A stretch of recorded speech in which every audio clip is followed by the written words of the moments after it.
ന്മാരെയും നമ്മളെയും നമ്മുടെ മാതാപിതാക്കൾ ഉസ്താദന്മാര് ബന്ധപ്പെട്ട കൂട്ടുകാരെല്ലാവരെയും ഉൾപ്പെടുത്തുമാറാകട്ടെ.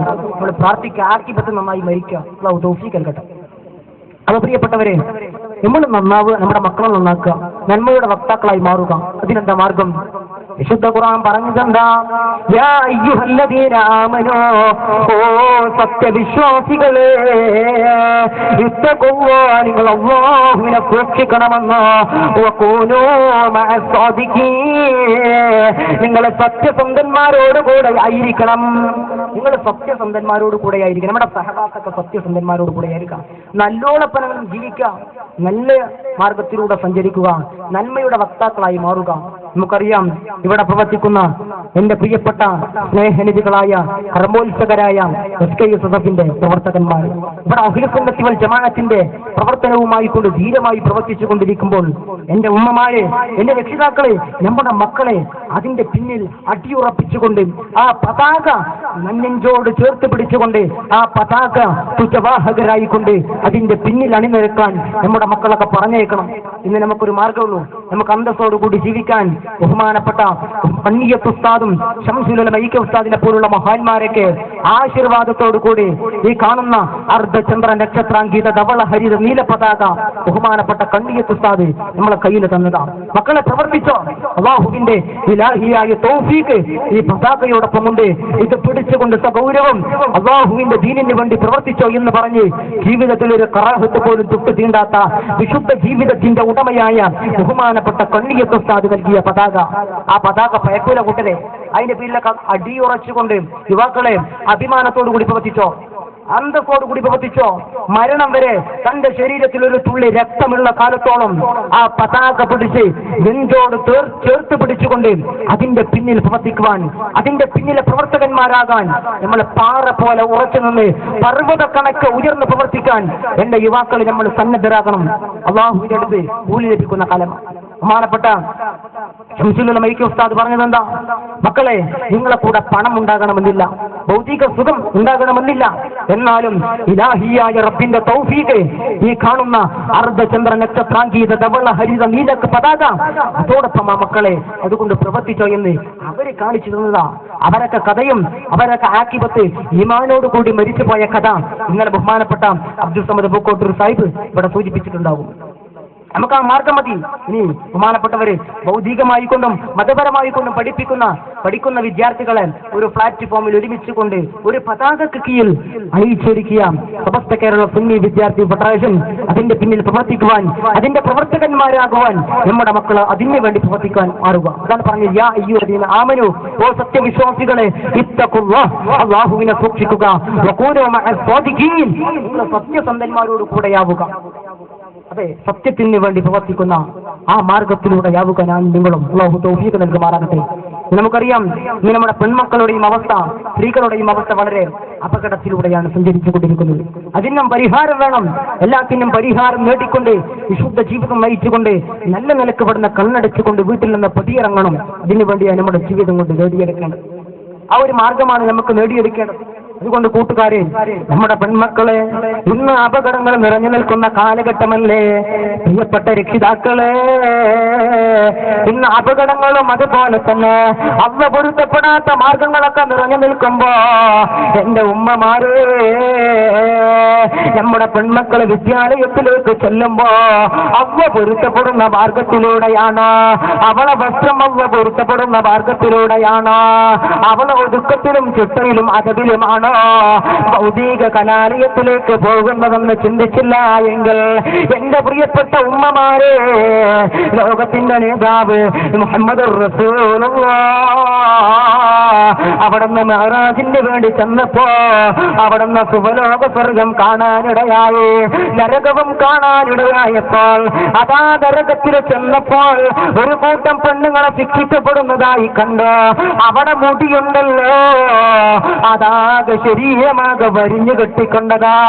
അവളിങ്ങനെ നരകത്തിൽ ഇങ്ങനെ ഉരുണ്ട് കളിക്കുകയാണ്. തലച്ചോറ് തിളച്ചു മറിയുന്നുണ്ട്. അസഹ്യമായ വേദന കൊണ്ടതാ ആ പെണ്ണിങ്ങനെ അട്ടഹസിച്ചുകൊണ്ട് നിൽക്കുമ്പോ ലോകത്തിന്റെ നേതാവ് അരളിന്റെ കഷ്ണമായ റസൂലുള്ളാഹി ജിബ്രീൽ അലൈഹിസ്സലാത്തു വസ്സലാമിനോട് ചോദിച്ച, ഓ ജിബ്രീലേ, ആ ഭീകരമായ കോലത്തിൽ ശിക്ഷിക്കപ്പെടുന്ന പെണ്ണ് ആരാണെന്ന് ചോദിച്ചപ്പോ ലോകത്തിന്റെ നേതാവിന് കൊടുത്ത മറുപടി എന്താ?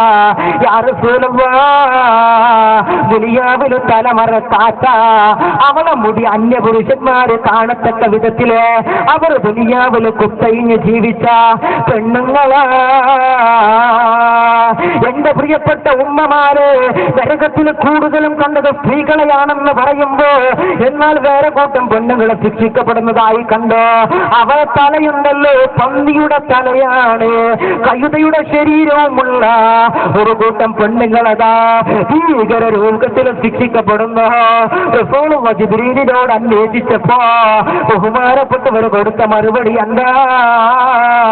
അത് ദുനിയാവിൽ വെച്ചുകൊണ്ട് നബിയേ പരദൂഷണം പറഞ്ഞവരാ, ഫസാദും ഈബത്തും നമീമത്തൊക്കെ പറഞ്ഞുകൊണ്ട് ഫസാദ് ഉണ്ടാക്കുന്നവളാ, പരസ്പരം തമ്മിൽ അടിപ്പിക്കുന്നവരോ, പരസ്പരം ബന്ധങ്ങളൊക്കെ വിച്ഛേദിക്കുന്നവരോ, ബന്ധങ്ങളൊക്കെ മുറിച്ചുകൊണ്ട് പരസ്പരം തർക്കങ്ങൾക്കും പരദൂഷണങ്ങൾക്കോ ഈബത്തിനും നമീമത്തിനൊക്കെ നേതൃത്വം നൽകിയ പെണ്ണുങ്ങളാ എന്നൊരു റസൂലുള്ളാഹി പറയുമ്പോ പ്രിയപ്പെട്ട ഉമ്മമാരെ, നരകത്തിൽ കൂടുതലും കണ്ടത് പെണ്ണിനെയാണെന്ന് പറയുമ്പോ ഉമ്മമാരെ, നാളെ സുഖലോക സ്വർഗത്തിലേക്ക് കിടക്കാൻ ആഗ്രഹമില്ലേ? ആധുനിക യുഗത്തിലെ പ്രിയപ്പെട്ട ഫാത്തിമമാരോ, ആധുനിക യുഗത്തിലെ പ്രിയപ്പെട്ട ആയിഷമാരൊക്കെ നിറഞ്ഞു നിൽക്കുമ്പോ അവർക്ക് ആയിഷ ബീവിയുടെ മാർഗമാണോ, ഫാത്തിമ ബീവി കാണിച്ച മാർഗമാണോ? അതിലൂടെയാണോ ആധുനിക ലോകത്തുള്ള ഫാത്തിമമാരുടെ സഞ്ചാര, ആയിഷമാരുടെ സഞ്ചാര?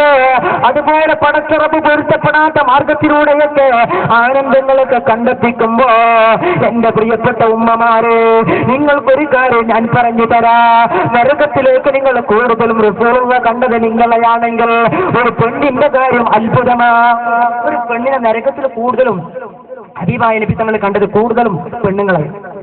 എന്നാലാ പെണ്ണുങ്ങൾക്ക് സ്വർഗത്തിൽ കടക്കണമെങ്കിൽ വളരെ എളുപ്പമാണ്. എന്റെ പ്രിയപ്പെട്ട പെങ്ങന്മാരെ, ഉമ്മമാരെ, നിങ്ങൾക്ക് പറഞ്ഞു തരങ്ങൾ സ്വീകരിക്കണം. സ്വർഗത്തിലേക്ക് കടക്കാൻ ആഗ്രഹമുള്ളവരൊക്കെ സ്വീകരിക്കാം. വളരെ എളുപ്പം. 4 കാര്യങ്ങൾ ശ്രദ്ധിച്ചാൽ പെണ്ണിനിക്ക് വളരെ സ്വർഗപ്രവേശനം വളരെ എളുപ്പമാണ്. 4 കാര്യം മാത്രം ശ്രദ്ധിച്ചാൽ മതി. അത് പരിപൂർണമായി ശ്രദ്ധിച്ചോ. എന്നാ പെണ്ണിനോട് പറയും, സ്വർഗത്തിന്റെ 8 കവാടമുണ്ട്. ആ 8 കവാടത്തിൽ ഇഷ്ടമുള്ള കവാടത്തിലൂടെ കടന്നു പോയിക്കോ എന്ന് പറയല് 4 കാര്യങ്ങൾ സൂക്ഷിച്ച പെണ്ണിനോടാണെന്ന് മുഹമ്മദുർ റസൂലുള്ളാഹി ഉമ്മമാരൊക്കെ സ്വീകരിക്കുക. പറയാം, അല്ലാഹു തൗഫീഖ് നൽകുമാറാകട്ടെ. പറയുന്ന കാര്യങ്ങളൊക്കെ ജീവിതത്തിൽ പകർത്തുവാനും അതിലധിഷ്ഠിതമായിക്കൊണ്ട് ജീവിക്കുവാനുള്ള തൗഫീഖ് നമുക്കെല്ലാവർക്കും നൽകുമാറാകട്ടെ. പ്രിയപ്പെട്ട ഉമ്മമാരെ, പ്രിയപ്പെട്ട എന്റെ പ്രിയപ്പെട്ട സ്ത്രീകളെ, അല്ലാഹുവിന്റെ ഹബീബായ തങ്ങൾ പറയുന്ന ഒരു പെണ്ണുണ്ടല്ലോ, 5 വഖ്ത് നിസ്കാരം കൃത്യമായി നിസ്കരിക്കുക, പരിശുദ്ധമാക്കപ്പെട്ട റമളാനിലെ വ്രതമനുഷ്ഠിക്കുക, അതുപോലെ തന്നെ അവളുടെ ഗുഹ്യഭാഗങ്ങളെ അല്ലാഹുവിനെ പേടിച്ച് സൂക്ഷിച്ച് ജീവിക്കുക, അവരുടെ ഭർത്താവിനെ പരിപൂർണമായി അനുസരിക്കുക. ഈ 4 കാര്യങ്ങൾ ചെയ്താൽ അത്തരം പെണ്ണുങ്ങളോട് പറയുന്നത് എന്താ? ജന്നത്തെ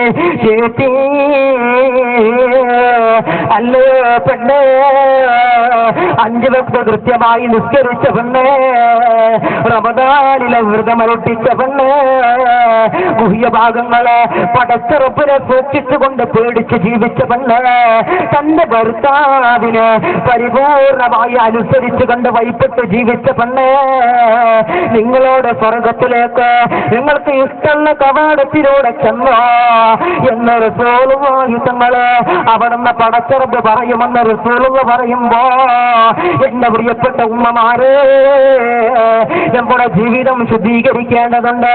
ഇത് ജീവിതത്തിൽ പകർത്തേണ്ടതുണ്ട്. ഈ ജീവിതം പകർത്തിക്കൊണ്ട് അച്ചടക്ക ജീവിതം നയിക്കാൻ ഞാൻ നിങ്ങളും സന്നദ്ധരാകണം കേട്ടോ. അമ്മമാരെ സ്വീകരിക്കാം. അള്ളാഹുവിന്റെ റസൂൽ പറയാ, സ്വർഗത്തിൽ പെണ്ണിന് കിടക്കാൻ വളരെ എളുപ്പമാണ്.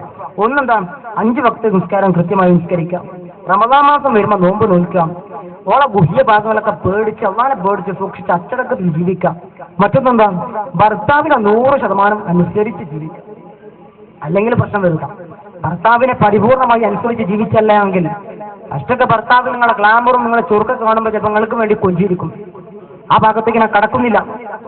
ഇന്നൊക്കെ മാതാപിതാക്കൾക്ക് 2ാം സ്ഥാനം നൽകുന്ന കാലഘട്ടം. ഒരു മകന് മാതാപിതാക്കളോടൊക്കെ ഭയങ്കര സ്നേഹവും ഭയങ്കര ആദരവൊക്കെ ആയിരിക്കും. മാതാവിന്റെ ഇഷ്ടമായിരിക്കും അവന്റെ ഇഷ്ടം. അവൻ പെണ്ണ് കെട്ടലോട് കൂടി അതൊക്കെ മാറി ആ ഒരു അവസ്ഥയിലേക്ക് എത്തും. കാരണം എന്താ, അവന് വേറൊരു വാപ്പാന്റെ മോളെ കെട്ടിക്കൊണ്ടുവരും. ആ മോള് സുബ്ഹാനല്ലാഹ് ഏതൊക്കെ ജയിൽക്കുണ്ടോ, പല പെണ്ണുങ്ങളായിരിക്കും. അതിൽ രാജവമ്പാലുണ്ടാവും,